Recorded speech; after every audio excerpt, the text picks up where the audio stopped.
In this decade, Americans began smoking fewer cigarettes for the first time since 1913. That's when R.J. Reynolds took a picture of a Barnum and Bailey circus camel and stuck it on the side of a pack. 6 years later, nearly half the people in America who smoke cigarettes smoked that one brand. His ads were the first to link smoking with the good life. If you want to smoke a cigarette that's mild and good tasting too, try Camel. I did. That didn't just sell cigarettes, it made them part of our culture. Ladies and gentlemen, good evening to you. NBC's first TV newscast even gave them away. Well, you know, the makers of Camels are both pleased and privileged to send thousands of packs of gift cigarettes each week to members of our armed forces and hospitalized veterans. Stand by. Today, one of R.J. Reynolds' grandsons, Patrick, is twisting those advertising techniques to get people to stop smoking. My grandfather, R.J. Reynolds, chewed tobacco and died of cancer.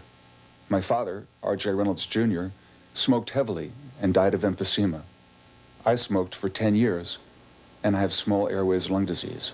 Patrick Reynolds is not seriously ill, but he has sold his stock in the company that made him rich and is now an unlikely spokesman for the American Lung Association.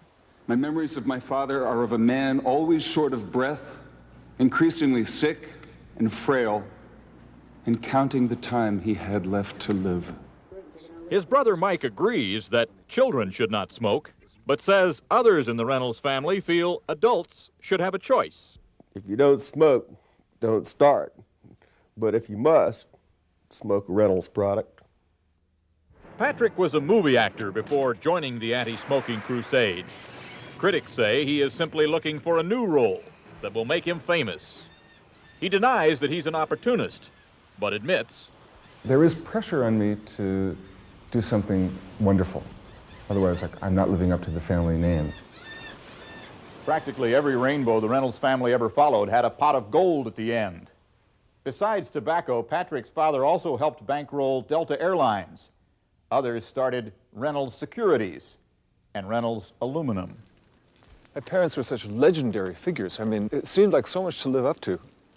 I remember coming back here and feeling little, like I wasn't measuring up to the legend of my father and my mother.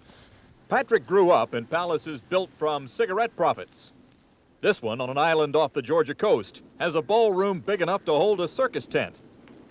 His dad bought the mansion shortly after the stock market crash of 1929.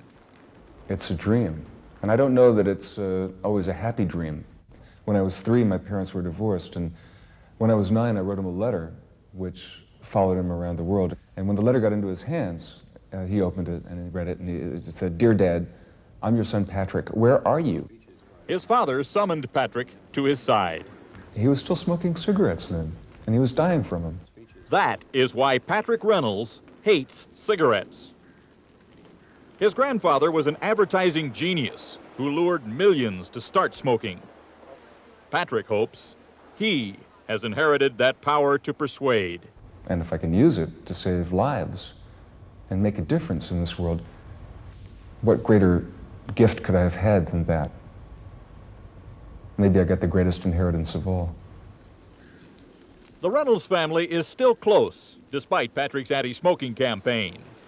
But one wonders what old R.J. would think of a grandson using his marketing techniques to stop the sale of cigarettes. Bob Dotson, NBC News, Sapelo Island, Georgia.